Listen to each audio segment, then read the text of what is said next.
Chapter 14. Samuel. As we follow the history of Israel from the time of the judges along the times of the kings, we do not find the illustrations of the ways of providence grow fainter or less striking. On the contrary, they are more distinct and perhaps more numerous. We shall not, however, follow them all. First, because such a process would be too prolonged, and secondly, because the lessons yielded are in many cases the same and would lead to repetition. Indeed, we already feel that the subject is practically exhausted, since all phases of the subject have in some form or other been exemplified in the illustrations passed under review. The only encouragement to proceed in view of this lies in the fact that line upon line and precept upon precept, here a little and there a little, is a characteristic of the divine method of instruction, upon which improvement is impossible. Eli, the immediate precursor of Samuel, judged Israel 40 years. While faithful in his judgeship after a fashion, his zeal for the ark and the service and for the welfare of Israel seems to have been merely of the patriotic order. It was dedicated to these things with the sort of proximate human interest that every man feels in his people and his surroundings. It was not an enlightened zeal for the supremacy and honor of Yahweh. He had a liking for the right thing, but not of the enlightened, decided, and energetic and uncompromising type that pleases God.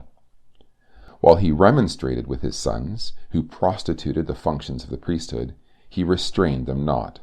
1 Samuel 3, verse 13. He honored his sons above Yahweh. Chapter 2, verse 29. Consequently, there came to him a heavy message from the Lord. Them that honor me will I honor, and they that despise me shall be lightly esteemed. Behold, the days come, that I will cut off thine arm, and the arm of thy father's house, that there shall not be an old man in thine house, and I will raise me up a faithful priest, that shall do according to that which is in mine heart. Chapter 2, verse 30, 31, and 35. By the infant Samuel the message was repeated in this form: I will perform against Eli all the things which I have spoken concerning his house. When I begin, I will also make an end. For I have told him that I will judge his house forever for the iniquity which he knoweth, because his sons made themselves vile, and he restrained them not. Chapter 3, verse 12 and 13.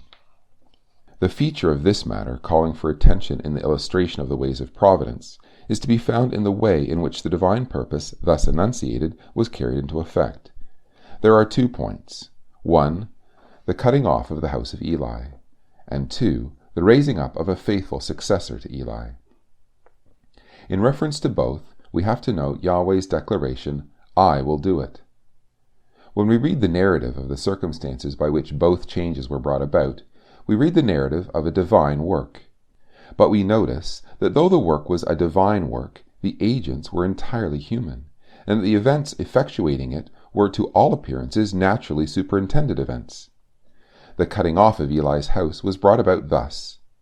Israel went out against the Philistines to battle, and pitched in Ebenezer. And the Philistines fought, and Israel was smitten, and they fled every man into his tent. And there was a very great slaughter, for there fell of Israel 30,000 footmen. And the ark of God was taken, and the 2 sons of Eli, Hophni and Phinehas, were slain. And when Eli heard, he fell from off the seat backward by the side of the gate, and his neck brake, and he died. Chapter 4, verses 1, 10, 11, 14, and 18. In all this there is no appearance of divine operation. Yet we know by the testimony it was the work of God. The Philistines did their part from their own motives and from their own objects, with the impulse of natural man. They devastated the land and slew multitudes of Israel. But in addition to their aims and their acts, there was an overshadowing guidance which directed their efforts unconsciously to them towards the accomplishment of a divine purpose. Hence it follows that God may be at work in circumstances that are perfectly natural in their form and origin.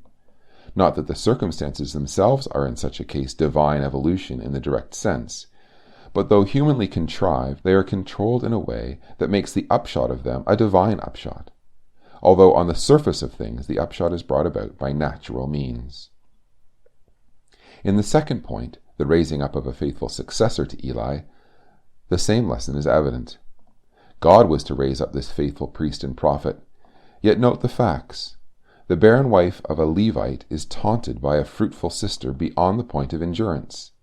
In the bitterness of her spirit, she makes the matter a subject of petition and vow to vow, saying, O Lord of hosts, if thou wilt indeed look upon the affliction of thine handmaid, and remember me, and forget not thine handmaid, but will give unto thine handmaid a man-child, then I shall give him unto the Lord all the days of his life. 1 Samuel 1, verse 11. What is there in this but the natural result of a grieved and desiring spirit? Apparently nothing. But what led to it? Want of fecundity and a sister's taunt. Who shall say that the first was not divinely caused, and the second divinely stimulated, with a view to that powerful exercise of Hannah's mind, which would result in Samuel being first asked from, and then lent to, the Lord? The earnest prayer received its liberal answer. The Lord remembered her, and a man-child being born, she called his name Samuel, saying, Because I have asked him of the Lord. Then, when she had weaned him, she brought him, in fulfillment of her vow, to the house of the Lord at Shiloh, and handed over the child to Eli, with whom he was brought up in the service of the tabernacle. In process of time, the Lord revealed himself to Samuel in Shiloh, and all Israel knew that Samuel was established to be a prophet of the Lord.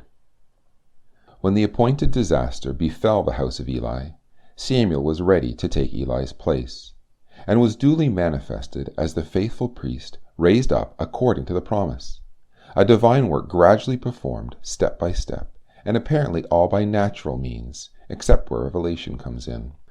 When Samuel had judged Israel many years, a deputation from the tribes came to him asking for the appointment of a king over them. The request was a complete surprise and grief to Samuel, who knew that, as a commonwealth directly governed by divine authority, tabernacled in their midst between the cherubim, Israel enjoyed the most perfect political constitution possible to man in an evil state, and that a merely human head was a calamity to any people. Samuel mourned the temper of the nation exceedingly, but God, whose own purpose was ultimately to give them a divine king, made use of the new phase of national feeling to open the way, as it were, for the coming change. He instructed Samuel to comply with the people's request to anoint them a king, but to reprove them for the folly of their desires. But whom was Samuel to anoint? Was he to make his own selection of a man? No. I will send thee a man out of the land of Benjamin, and thou shalt anoint him captain over my people Israel. 1 Samuel 9, verse 16. The emphasis is to be laid on the intimation that God will send a man for Samuel to anoint.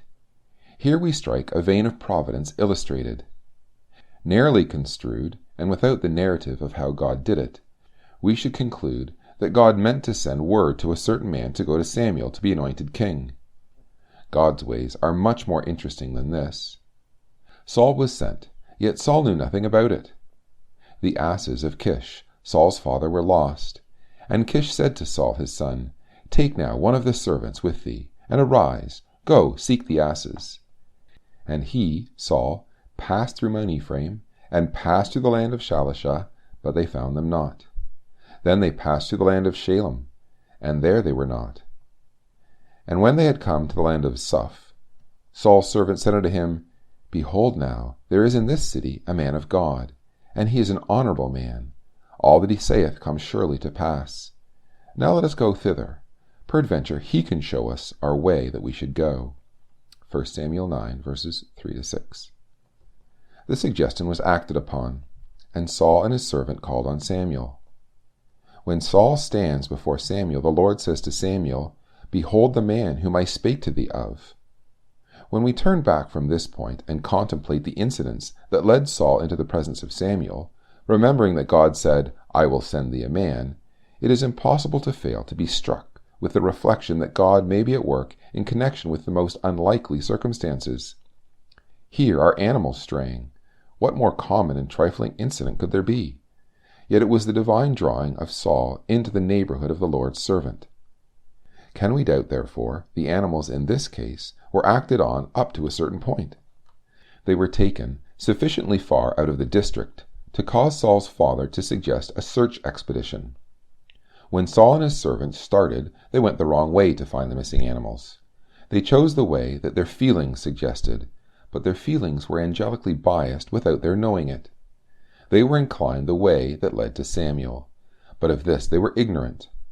Desire to discover the straying animals was their ruling impulse, but this was used to draw them on till Saul, still inquiring after the asses, stood before Samuel, on the very day and hour spoken of to Samuel. 1 Samuel 9, verse 16. God sent Saul, and he did not know. Ordinary incidents producing natural effects were so intertwined with the divine guidance as to turn a bootless expedition into a divine mission.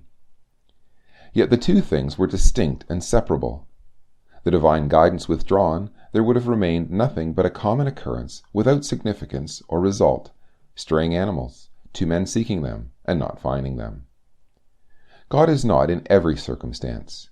So Saul found at a later stage in his history when, fired by jealous animosity against David, he sought to compass his destruction. Saul tried to force the hand of providence.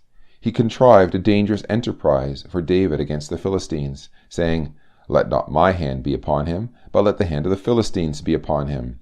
1 Samuel 18, verse 17. David went the dangerous errand.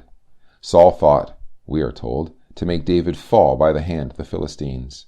Verse 25.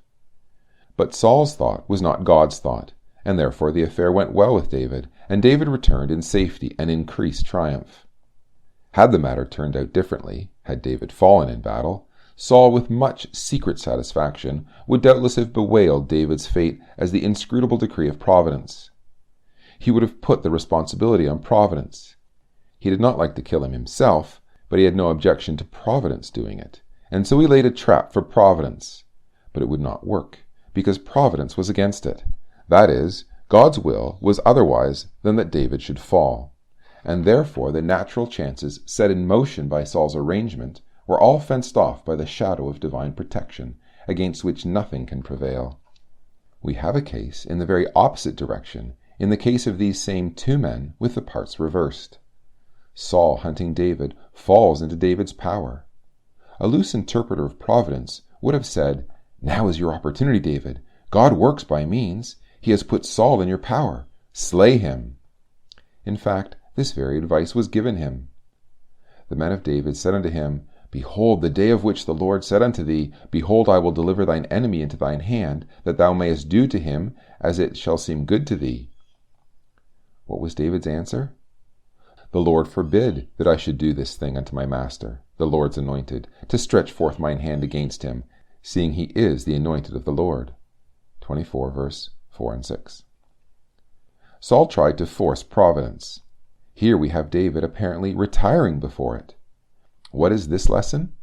A very important one, that we must govern all our interpretations of the ways of Providence by the prior question of righteousness.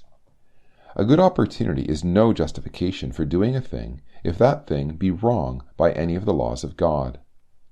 God works by means, but not by wrong means, and therefore, in judging of his will in our affairs, we must always have Paul's question before our eyes: "Lord, what wouldest thou have me to do?" We may be quite sure that it is not his will that we should, in any position or circumstance, do what he has forbidden, or leave undone what he has commanded. Our safety therefore lies in making ourselves constantly familiar with his commandments. By this we shall be protected from false interpretations of Providence, and enabled to walk wisely in all the changing phases of life. Saul's evil nature finally manifested itself in acts of official disobedience, and his rejection was proclaimed by the Lord to Samuel, who was directed to find a successor. As in the case of Saul, so in the case of his successor. Samuel was not allowed to make his own selection. Samuel was directed to the house of Jesse the Bethlehemite, as to whom the Lord said, "I have provided me a king among his sons." This introduces us to David, whose life is replete with illustrations of the ways of Providence. The lessons begin with the very fact just stated that God had provided a king among the sons of Jesse.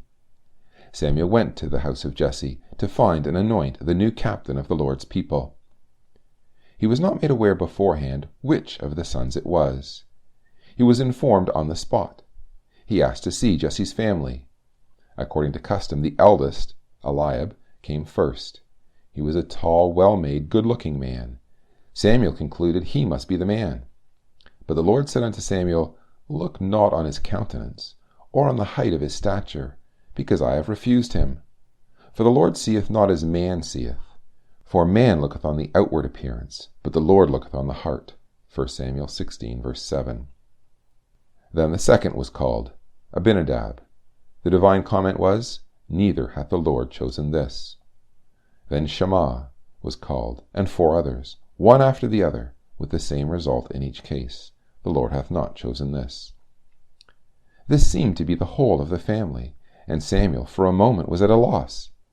God had told him that he had provided a king among Jesse's sons, and lo, all of them apparently had been rejected. What was the meaning? Are here all thy children? Was Samuel's question. The answer revealed the divine selection. A boy, supposed to be so entirely out of the question that he was not called. There remaineth yet the youngest, and behold, he keepeth the sheep. This was enough for Samuel. Send and fetch him. We will not sit down till he come thither. And David was brought, a youth, ruddy, and withal of a beautiful countenance, and goodly to look to.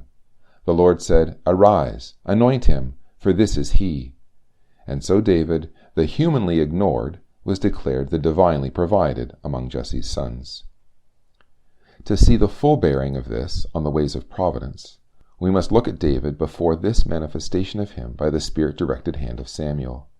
He was an apt and intelligent lad, dutifully addicted to the outdoor service assigned to him in his father's house, and given to the study of the writings of Moses, as transpires abundantly afterwards. He was not particularly liked by his brothers, who regarded him with some jealousy of feeling. It comes out on the day of the encounter with Goliath. In this he resembled Joseph and Jesus, the antitype of both. We look at the picture and see nothing in it obviously divine. It was all apparently natural. Yet the boyhood of David was a divinely superintended development, the laying of the foundation of that coming man after God's own heart, with whom the royal covenant of the kingdom was to be established forever. The invisibly regulated events of his youth were elements in that process of providing a king revealed to Samuel, whence we obtain a confirmation of the lesson that we have learned from so many other sources, that although all natural evolutions are not of God, some may be so, that apparently present no features to distinguish them from natural occurrences in general. This double fact has the double effect of restraining presumption and encouraging faith towards God. We may not, as a matter of natural discrimination, be able with certainty to distinguish between what is providential, or truly of God, and what is not. But this we know, that the hand of God is at work, and that all who know and fear and truly love and obey him are the subjects of that guidance which constitutes the answer to the prayer, Give us this day our daily bread. Lead us not into temptation, but deliver us from evil.